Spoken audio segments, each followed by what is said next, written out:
Hold on tight for the next hour. You're entering into a place, a zone called the alternative to the alternative media. It's a place, a special place where even truth seekers fear to tread. All right, people, let's move like we've got a purpose. Affirmative. Okay, glad you're back on the Investigative Journal on this July 20th, 2018 day on our calendar. More importantly, the second half of the baseball season heats up this summer.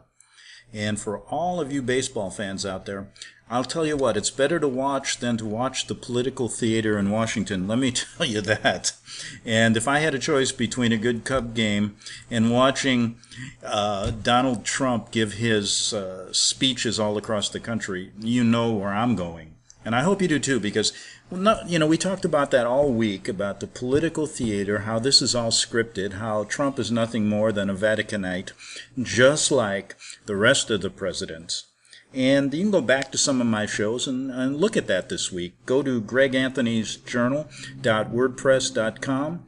Get shows going back, talking about the Vatican-led New World Order, better part of a decade, even more. And also go to FirstAmendmentRadio.com. And on YouTube, they put my show out every day. Go there. You can find me on YouTube, just like 375 other billion people on YouTube.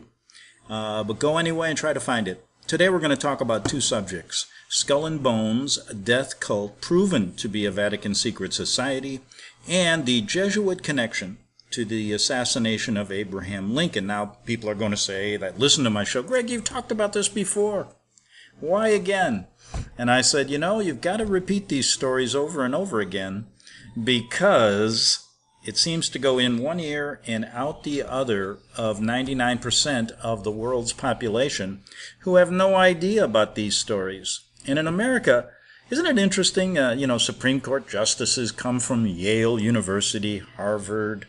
I'd like to see one come from just a small, little Midwestern town.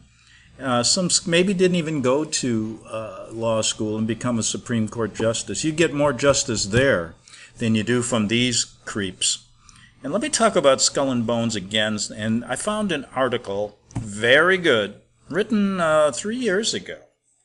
And doesn't give a name, but I've checked out the facts on this and done much research, and it sounds pretty good. So let me go over it again. And I'm going to paraphrase, because we all know that former U.S. President George W. Bush and presidential candidate, former Secretary of State John Kerry, were both members of a secret society called Skull and Bones. Those who watched the famous remember Tim Russert? Died mysteriously. I think it happened in Rome, didn't it? Remember his TV interview with both Bush and Kerry? Did it have a connection during the presidential election? And remember how Russert asked both candidates why they were both members of a mysterious secret society called Skull and Bones. Both candidates, as scripted, refused to really answer the question, and Bush even said, quote, "It's no secret, we cannot really talk about it." Now, the Skull and Bones cult, and that's what it really is based at Yale University. And once members are tapped into this cult, they become lifetime members. Members of this cult often pop up in very prominent positions of power, you bet, Supreme Court justices, etc., etc. Many researchers have stated that Skull and Bones has a very influential role in controlling governments, as its members are often placed into a very influential position of power. See, they got to control things from the beginning. When you're in college, they're not going to pick somebody from Western Illinois University. Are they? No. Those people are just slaves. We have the elite going to these universities. The bloodlines continue, right? Now, back to paraphrasing this article. With the Skull and Bones cult producing two presidential candidates and placing other members into positions of power, this theory may hold some degree of water. Oh, you bet it does. Now, let's look at this. CBS News reported President Bush has tapped 5 fellow bonesmen to join his administration. Most recently, he selected William Donaldson, Skull and Bones 1953, the head of the Securities and Exchange Commission. That comes right from CBS News. And they're not afraid to tell you because nobody knows what this is. Oh, it's just a college fraternity. But what do they do in Skull and Bones? What are some of their... what do they do behind the scenes? Well, we'll get to that in a second. The Skull and Bones cult even had a movie made about it, which provoked mainstream media coverage of this cult, with CBS being quoted as saying, quote, "Over the years, Bonesmen has included presidents, cabinet officers, spies, Supreme Court justices, captains of industry, and often their sons, and lately their daughters, a social and political network like no other." Now that's in CBS News, and guess what Americans will go? Oh, it's just another college fraternity. Don't worry about it, Martha. Oh, you conspiracy theorists, always thinking up things like this. Now, Ron Rosenbaum, author and columnist for the New York Observer, managed to hide out in a building and film an official Skull and Bones ceremony from a distance. In the video, Rosenbaum filmed a devil figure and the Pope, who had a special type of slipper that rested on a skull. Researchers and investigators had confirmed that during the Skull and Bones ceremony, the participant is forced to kiss the slipper of the Pope. Now, what's he doing there? Now, what do they do now? Presidents go to Rome and kiss the ring of the Pope, right? It is my belief, says this article, and it's also my belief, that Skull and Bones members are forced to serve the Pope before they're forced to serve the United States of America.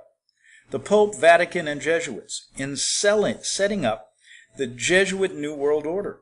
And this is confirmed through kissing of the Pope's slipper. Why would they do that? At Yale, the Pope's slipper resting on a skull most likely means the part that's like our skulls, right? Resting on the skull of just the slaves of America, right? The people we've killed. The Pope's slipper resting on a skull most likely means the participant will be an instrument of death for the Pope and is dedicating himself to bring the Vatican's Inquisition of death upon the populations of the world even to this day. Oh, boy. Martha, what are you talking about? The Vatican Inquisition involves killing and imprisoning anyone who does not submit to the Pope's temporal and spiritual power. That was true during the Inquisition. It was true during many wars since then. Even the killing of Buddhist Wahas and the Jesuit-backed Vietnam War and Cardinal Spellman's War. They called it Spelly's War, Cardinal Spellman. Now the Vatican and Jesuit, for sure, control the CIA and politics through their Knights of Malta, a Vatican papal knighthood submitted to the Jesuit order. And it seems the Jesuit order and the Vatican also use the Skull and Bones death cult to produce Jesuit-controlled presidential candidates and Supreme Court judges. Folks, they understand you have to control from the top up, top down, and you got to place your people in to make this whole New World Order thing work. And the New World Order is a Jesuit and Vatican movement which aims to set up a world government with the Jesuit-controlled Pope as its king. Now, we have a Jesuit Pope, the first one, right? The black Pope is Jesuit, now the white Pope is Jesuit. What do you think they're doing? Now, most people, this story is going to go right over their heads, or even if they're listening to it now, because of the propaganda machine that you've grown up with, that I grew up with, unless you do some deep, hard soul-searching and mind-bending of your own belief system, you're not going to believe it. You'll say, oh, it's just crazy. These guys are just in a fraternity. None of this really goes on. But let me tell you something. It really is something you have to research. And if you look at this connection between the Vatican and Jesuit order and all of this, for example, I did say, don't they control the CIA? Well, you want to know where the CIA came from? It came from the OSS after World War II. And that was set up, the OSS, through several high-level people, Wild Bill Donovan to be one of them, set up the CIA, the masterminding of it, with Pope Pius XII, who also was Hitler's mentor.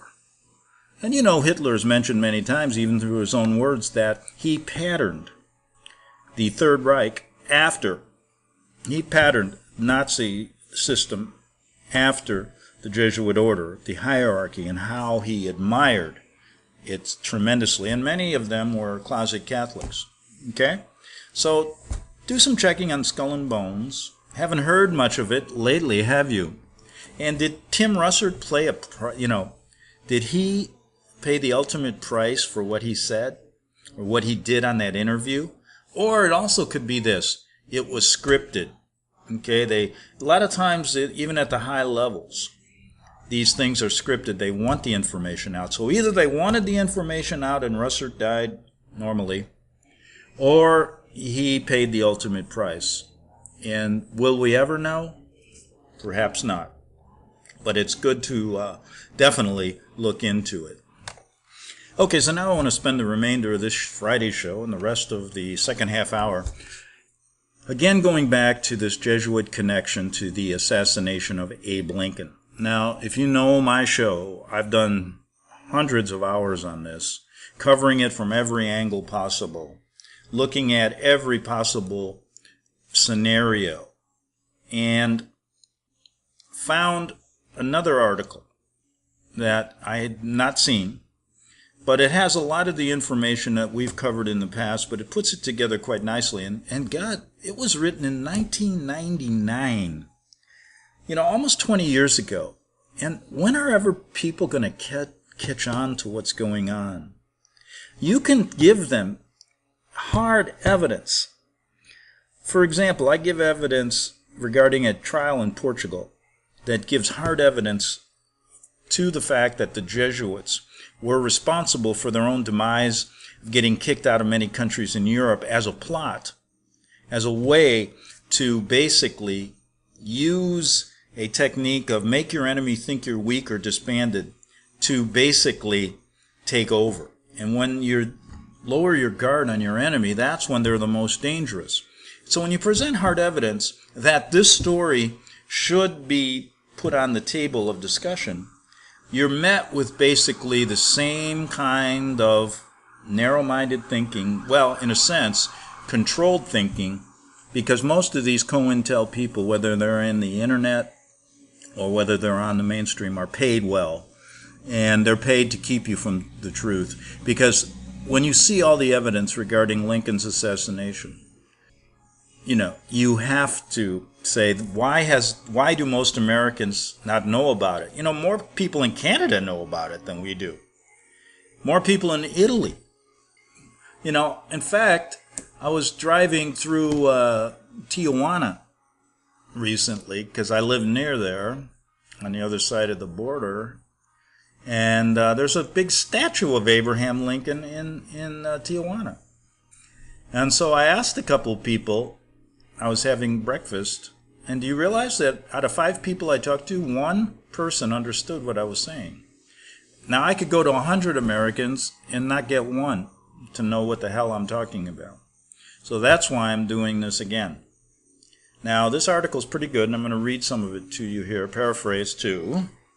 And really, hopefully, somebody that hasn't seen this story will pick up the YouTube and go, hey, did you hear this? This guy's saying that the Vatican, old Pope Francis, and all those people, his predecessors, killed Lincoln. That can't be. They're such nice guys. Look at what they've done. They got all these charities. Okay. Well, as most Americans know, they do know, and well, I don't know if most Americans know Abraham Lincoln was in America. They know they have to know he was a statesman, but I bet you not many know he was even the 16th president of the United States, and that he served between the term of 1861 and 1865. Okay? Only 4 years. He was born, they're not going to know this, in Hardin County, Kentucky. Grew up in Indiana. And in 1830, his family moved to Illinois, my home state, and in 1837, good old Abe began practicing law in Springfield. He didn't go to there was no bar association. He didn't have to take a bar exam. No, he worked with a lawyer, had the aptitude to do it, and went out and did it. And I tell you, if they had that system today, there'd be a lot better lawyers. And, the only reason you get into their bar association is because that makes, you're paved the way to steal and make a hell of a lot of money.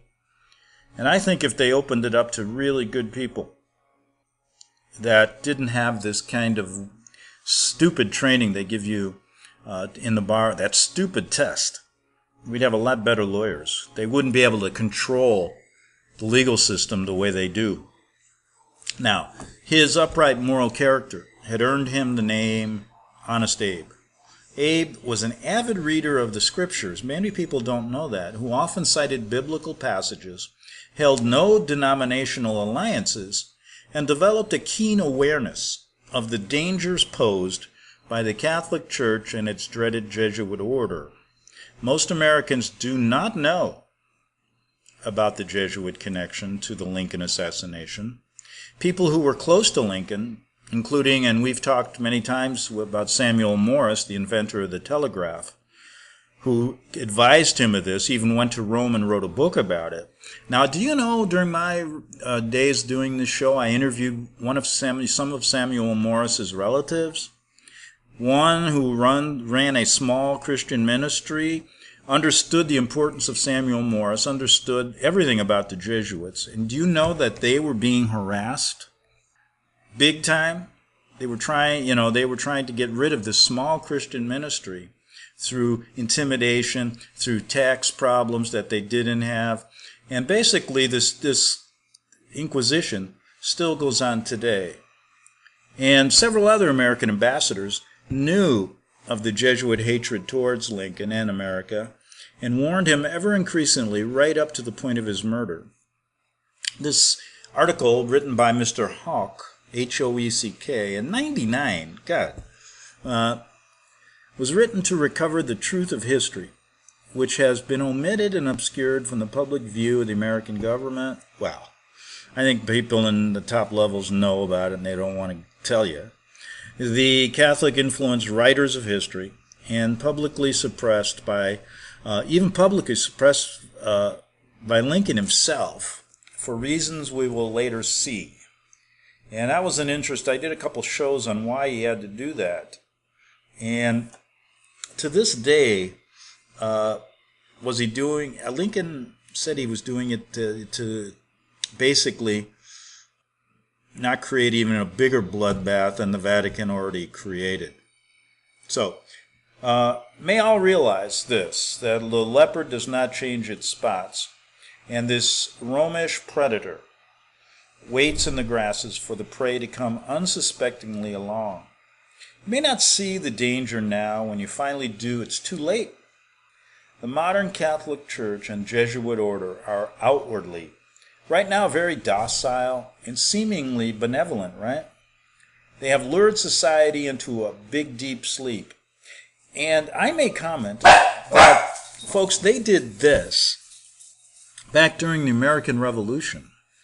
And that's why I talk much about that period of time, because I think it's vital, because they had to orchestrate the American Revolutionary War and also control our founding fathers so that the Constitution could be written so that they could get into this country through the guise of freedom of religion. Okay? So there you have it. A connection already back to the the American Revolution, and moving today into this idea that the Catholic Church and Jesuit order, they seem so docile, seem so benevolent, but they've lured society, like Mr. Hawk has said here, into a big, deep sleep. And as the writers of our history books and teachers in our schools, they have all but erased the jaded, wicked past, which is a testimony to their true character. It is our hope, he says, and it's my hope on this radio show that I've done for, a long, long time, that this will wake some people up from their learned ignorance of the truth. Now, when you say learned ignorance of the truth, it really is, because that's what you're taught in school, and if you don't make an attempt to go farther, you're never going to hear about it.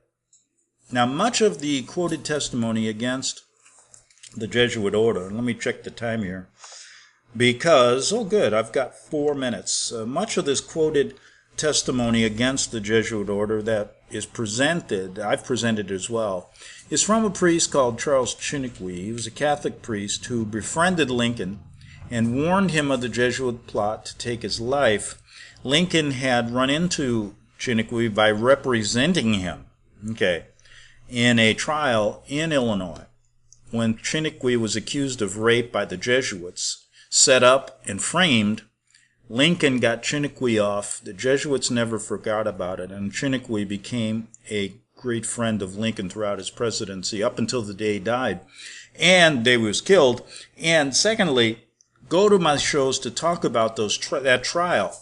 Now, that's public record, and that's an interesting case, and no one talks about it. You're not going to hear about it anywhere. You're not even going to hear about the hit team that was put on Lincoln, not just one lone gunman. And isn't that interesting? They always use the lone gunman theory, don't they?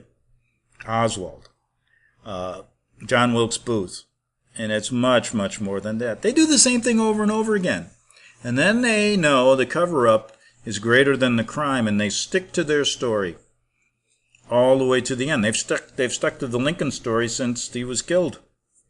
Look at what they've done with Kennedy. Now, Chiniquy, in his book, 50 Years in the Church of Rome, gives us reason why he wrote this book, exposing the wicked deeds of the church. You're not going to see that in any Catholic bookstore, are you? A reason which should be even more pertinent to us even today. And the reason it should be more important is because this is a very perilous times we're in. And we're seeing this kind of benevolent, docile Vatican Jesuits take over completely. And that is scary because they control our presidents, they control our Congress, they control our Supreme Court. You go to the Ninth Circuit up in the West, and you watch some of those decisions, And Chiniquy said this in his book: because modern Protestants have not only forgotten what Rome was, what she is, and what she will be forever, the most irreconcilable and powerful enemy of the gospel of Christ, but they consider her almost as a branch of the church whose cornerstone is Christ. Okay, so you see what they've done.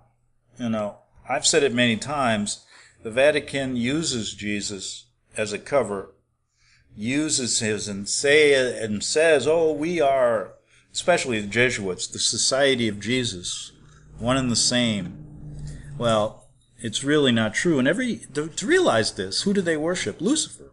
And they tell you every time in Latin before every Easter Mass, when they go and just watch it on TV, they play the big Easter Mass, and they'll tell you, we worship Lucifer in the beginning. They even say it in Latin.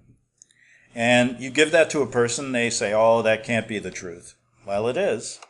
And they tell you right up front who they are, what they're going to do, and they do it all the time through our politics, through many of our TV shows, through Hollywood, through many other signs and symbols that tell us that what we talk about here should be put on the table of discussion. And it could change a lot. But you know as well as I do, when you get 99% of the population hoodwinked, when you get 99% of the population propagandized, this will never, ever change. Back in 3 minutes on the investigative journal here on FirstAmendmentRadio.com.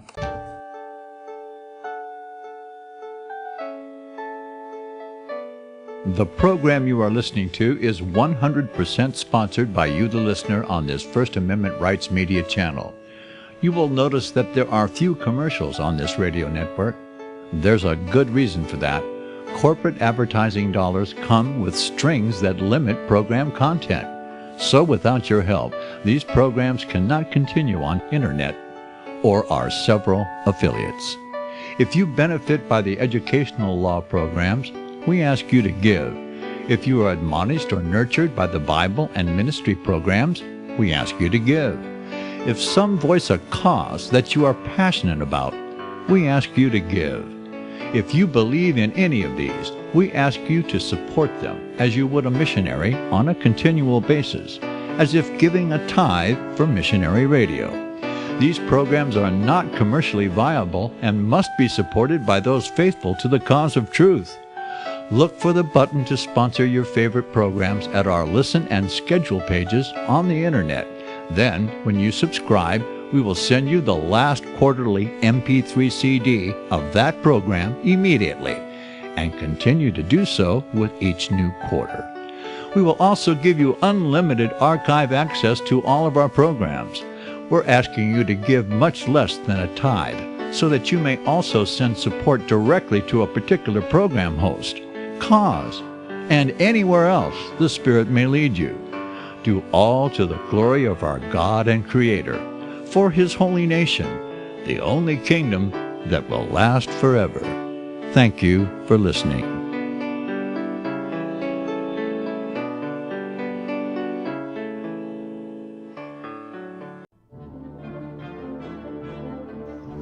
Visit crosstheborder.org, crosstheborder.org, to get your print, EPUB, or PDF version of Nicholas Arthur's new book titled When the Third Temple is Built.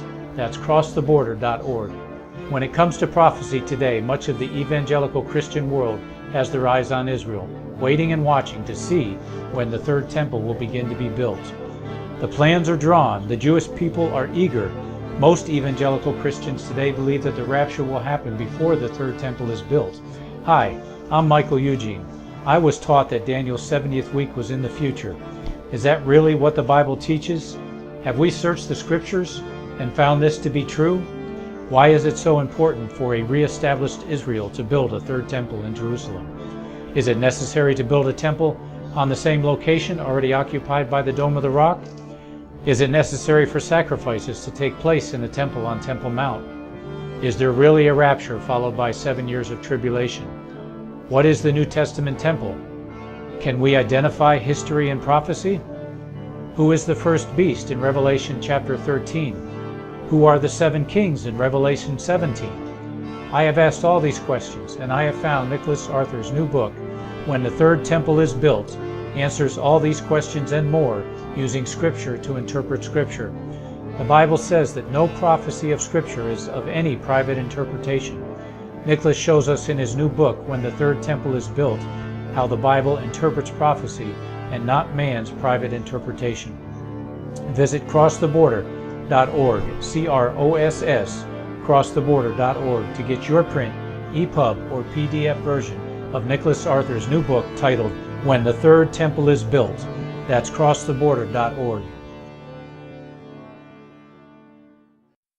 The following program is labeled dangerous and off limits by the supreme Jesuit command. But stand tall, people.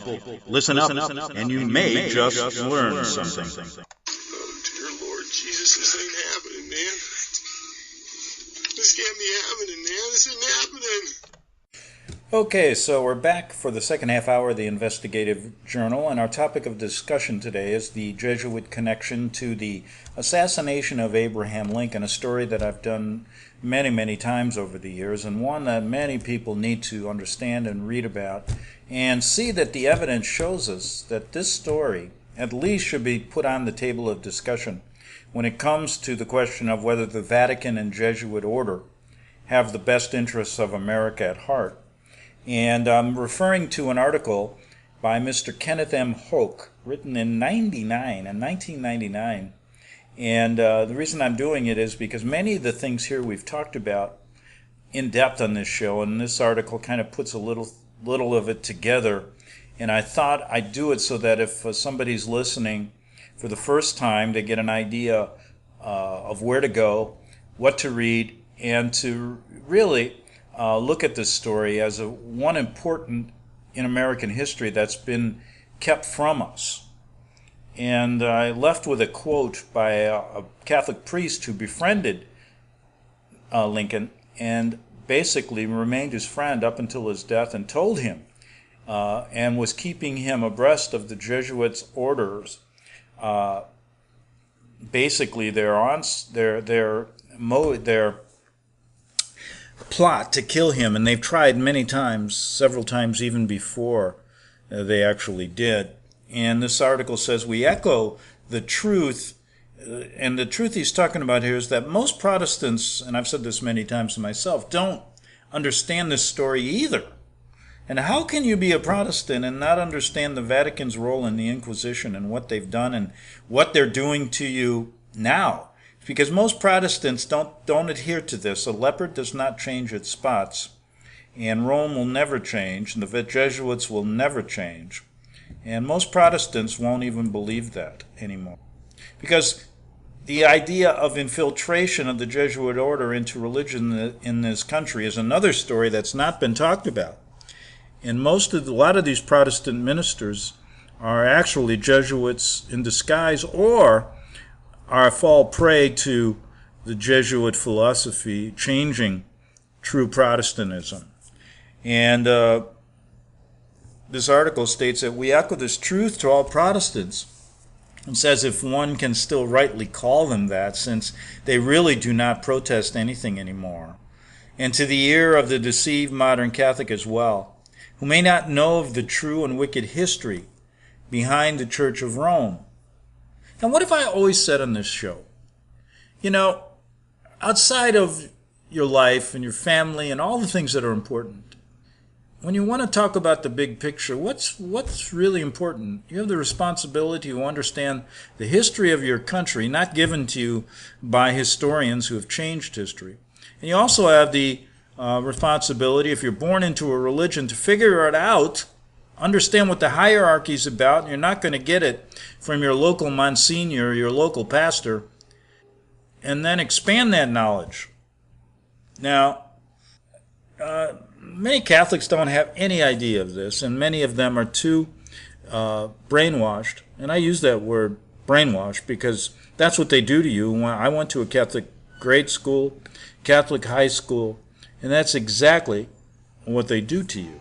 So, we're echoing this truth. There go the doggies on a mission.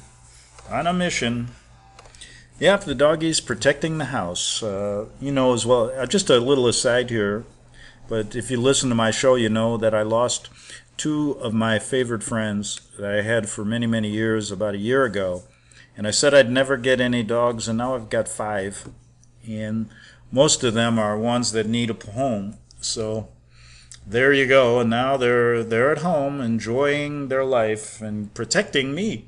Yes, anybody comes close to this house, they are ready to go to action. And you heard that. And if you hear them during the show, that's what they're doing. So anyway, the truth, we hope I hope, and this article hopes, that people hear this and really start researching the story. Now, many people had left Europe to escape the clutches of the Roman Church, coming to America to obtain truly free religious liberty by which to enjoy their Christian worship. And it's in this shows like this and articles like this are intended neither to bash Catholic lay people nor to breed contempt or hate of any one person or group.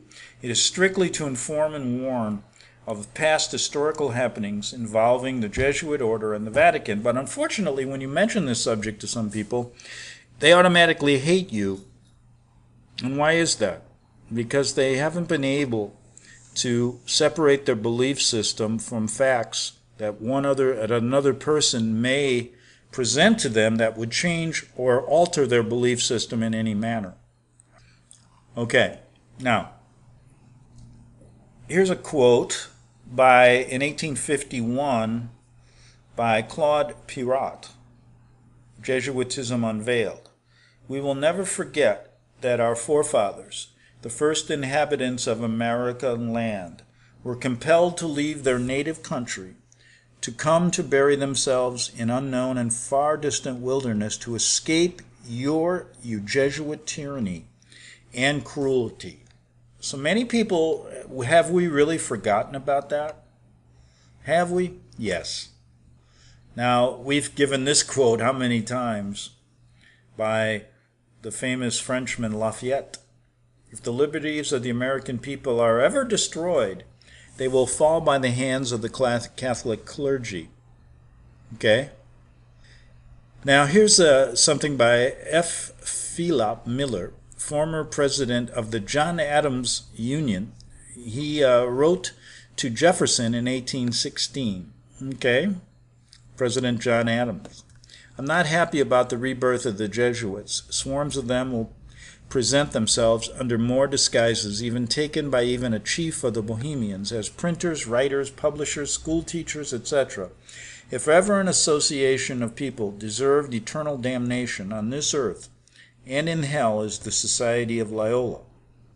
Jefferson's reply: like you, I object to the Jesuits' reestablishment, which makes light give way to darkness. Okay. Now, we've talked many times about the secret treaty of Verona, and it's also important to talk about it again because it gets forgotten. Now, the beginning of the 19th century was a time of change for the papacy of Rome. Pope Pius VII was pope from 1800 to 1823 and had issued a condemnation of Bible societies as a most abominable invention that destroyed the very foundations of religion. Do you hear what they're saying about the Bible? This new era of liberty and republics had diminished much of the papal power, but had nowhere near paralyzed them. They strongly hated these freedoms here in America, and continually were they set on destroying them and on regaining their former absolute power, as in time of the Inquisition, the United States and its presidents were obstacles that had to be dealt with. Now, that's not to say, I adhere to that partially, but I believe that it must be studied that they realized they had to take control, even of some of our founding fathers, in order to get their foothold into this country. That is something that really needs to be discussed in history, because it wasn't this idea that America was created on a surface. It looks perfect, but I think the Jesuit evil hand was there creating it that way so that first they could get in here and then expand their power to take away the very liberties that the Constitution has provided. And that's exactly what's happening today, isn't it? Exactly. Now, in this, when you look at this, the quest for truth, you have to begin sometimes with this Treaty of Verona. The death of President Lincoln was the culmination of but one step in the attempt to carry out the secret Treaty of Verona, which was October 1822, a pact entered into by the high contracting parties. We had the Vatican, of course, the King of Prussia, Russia, Austria, and behind the scenes, Pope Pius VII, the King of the Papal States, of the former Congress of Vienna, Austria, which had held its session secret, covering the whole year of 1814 and 15. And you can find that in a book called The Suppressed Truth About the Assassination of Abraham Lincoln by Bert McCarty. That's not her real name. She had to change her name. And, well, that's a great book to read, too. It was written in 1922 regarding the Vatican's role in the Lincoln assassination. And you don't see that very often, but many books written after that have used that as a foundation.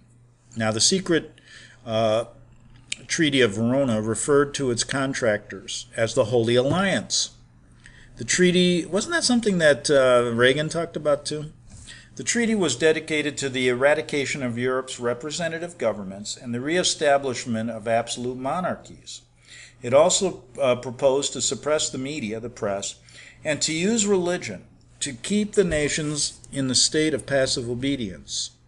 The document signed on September 26, 1822, also expressed this, quote, "Their thanks to the Pope for what he has already done for them, and solicit his constant cooperation in their views of submitting the nations." It hasn't been, this secret treaty is going on today. In the Congressional Record of April 25th, I've done this a number of times, I've cited this on my show, and let's do it again. In the congressional record, that's your congressional record, of April 25th, 1916, U.S. Senator Robert L. Owen was questioned by members of Congress as to what the meaning of the secret treaty truly was. The record shows his reply to include the following statements. Now, can you imagine if this was said today? He said this, quote, "This holy alliance having been put a Bourbon prince upon the throne of France by force, then used France to suppress the condition of Spain immediately afterwards, and by this very treaty gave her subsidy of 20 million francs annually to enable her to wage war upon the people of Spain and prevent their exercise of any measure of right or self-government. The Holy Alliance immediately did the same thing in Italy by sending Austrian troops to Italy. The Holy Alliance made its powers felt by the wholesale, drastic suppression of the press in Europe, by universal censorship, by killing free speech and all ideas of popular rights, and by the complete suppression of popular government. The Holy Alliance, having destroyed popular government in Spain and in Italy, had well laid plans also to destroy popular government in the American colonies, which had revolted from Spain and Portugal in Central and South America under the successful example of the United States." In the congressional record. It was because of this conspiracy against the American Republic by the European monarchies, now this isn't in the congressional record, that President Monroe stated to Congress that the United States would regard it as an act of hostility if the Holy Alliance, that's the Pope, or any European power, attempted to establish control of any American republic or to acquire any territorial rights. Maybe you will remember this decree from school, as this was known as the Monroe Doctrine. However, in school they don't discuss the Vatican connection here, do they?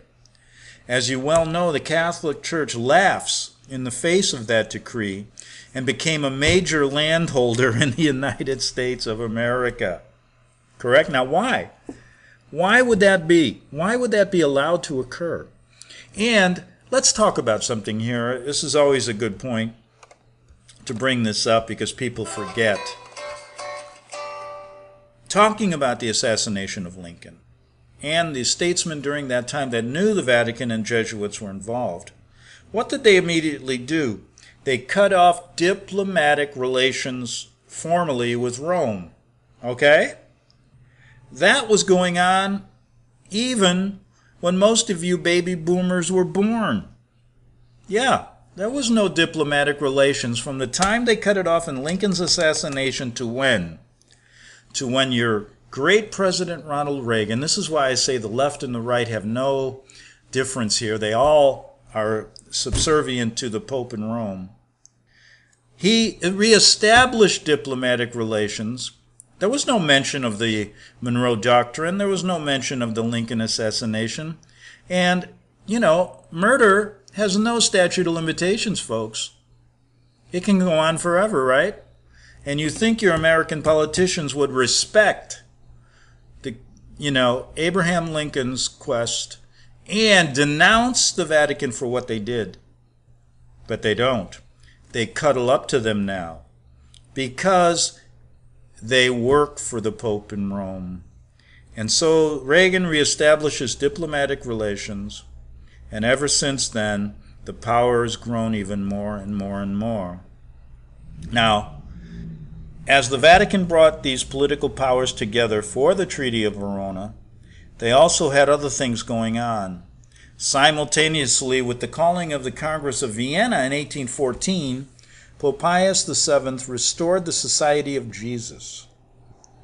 Now, that's interesting because we talked about that yesterday. And I say the Society of Jesus never was they say that it was dismantled in 60-something, and then reinstituted in 1814 or 1822 in that area. But I say that was a ruse, and the Vatican and Jesuits have always worked together. And basically, brought their own demise so that they could get the American Revolution going and then create this idea that Rome is no longer an enemy in America because the Jesuits are no longer an enemy because they've been disbanded. So America then is, moving forward, and all of a sudden, the Pope, he restores them? I don't buy it.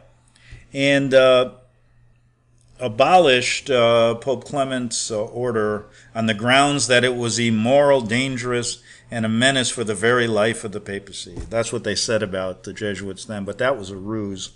Now, it's interesting to note that this Pope Clement IV, who had banned the Jesuits, was promptly poisoned. That's an interesting story here, and that's supposed to lay credibility that they hated him. Maybe there was a lot. Vatican intrigue is interesting. I was there right after the Pope John Paul was killed after 33 days in office. Interesting number. So let's not think of that mainly as something that lays credence to the fact that the Jesuits were really disbanded. I believe that Lorenzo Ricci never was killed. There's a good possibility, and he actually should be considered one of our founding fathers. We talk about that story on other shows. Now, let's move on. The article here gets into the Jesuit oath. And you got to go, I'm going to say real quickly, just go and Google the Jesuit oath. And this is the oath given to people at the high levels, the fourth vow, the extreme oath of the Jesuit order, which now they deny, but it was in history not many of our forefathers and many of the people in America, like Samuel Morse and others trying to get to the truth, verified this as being what they still do today. Okay, and just read it. It basically gives obedience to the Pope and allows them to do whatever they want, kill, maim, destroy, whatever, in the name of the Pope. And you can read the whole thing online. Just go to the Jesuit, extreme oath of the Jesuit order. Now, the Jesuits, like we said, and the political powers had their sights set on the United States for a long time, and this Holy Alliance that we talked about during the Secret Treaty of Verona now is pushing towards, really basically, they got to get their foot in the door, expand. There was only one Jesuit Catholic province here in the beginning, only one Jesuit school, Georgetown, which is right next to the White House. See how many there are today. Now, the U.S. was a model to the other nations of how New Republic could break away, and this gave other rebels strength and hope. If they could make an example out of the U.S., they would be in a better position to crush any other new popular representative government. Very soon, the young American nation would elect its 16th president who strongly believed in representative government. And this man posed an obstacle by, according to their oath, Jesuits must dispose and destroy. And boy, if you go to that court case, when a lot of the Jesuit and Vatican intrigue was exposed publicly on record by Lincoln to get Chiniquy off on the rape charge that was set up by the Jesuits, because Chiniquy was a very, very strong critic of the Vatican and tried to tell people the Vatican's goal here during that period of time was to overthrow this country and take it over. Now, Lincoln's defense of Chiniquy, we talked about this in the past, but this is significant. And the series of events involve this Catholic priest Chiniquy. Now, while it's true that such Jesuit priests play both sides of the coin, and you'll find that out, the Jesuits will be on both sides of every issue. There'll even be Jesuits that denounce Jesuitism, and that goes for a lot of scholars too. And some anti-Jesuit scholars are put there to control even anti-Jesuit rhetoric and anti-Jesuit history. That's an interesting piece, and I think it's up to you to figure out of all of us who do this anti-Jesuit stuff, are there any guys who really work for them? Yeah, try to figure that one out. And this particular man, Chiniquy, seemed by his actions to be a man of integrity. Chiniquy consistently roused the ire of his bishops and even the Vatican itself by speaking out whenever church actions conflicted with the Bible. In one such exchange, Mr. Chiniquy had called the Bishop of Chicago a usurper for improper use of church power to take the property of Catholics. Bishop O'Regan of Chicago raged at this. Amazing. And this really ticked off Bishop O'Regan. Yes, really ticked him off. So this really ticked off Bishop O'Regan in Chicago, and he said this about Chiniquy: "You are half Protestant. Your words smell of Protestantism. The gospel. That is your great tower of strength against the laws and regulations of our holy church. If you think, Mr. Chiniquy, that you will frighten me with your big words of the gospel, you will soon see your mistake. As your own expense, I will make you remember that it is the church you must obey, and it is through your bishop that the church rules you." And Chiniquy said, "My Lord, I want to obey the church, yes, but it is a church founded on the gospel, a church that respects and follows the gospel, that I want to obey." Well, interesting. You know, it was after this episode that the bishop's agents brought around trumped-up charges to frame Chiniquy. The case appeared before the Criminal Court of Kankakee, Illinois in November 1855.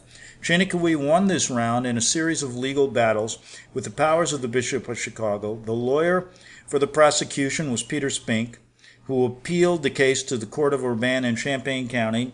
Lincoln took over as the lawyer. He was Chiniquy's lawyer, who eventually got him off. I'll get more of this back to this next week. And you can go to many of my shows in the past that covered this trial, that lays foundation to everything we say here. And really, why has not America caught on to it? Because you're given the history that the elite want you to read. Be smart. Go farther. If you've taken a history course in college, you know what they tell you. Now find out the truth, or the other side of the story, as a famed old-time journalist once said, and then make up your own mind. Because if you only listen to them, you don't have your own mind. Back Monday on the Investigative Journal.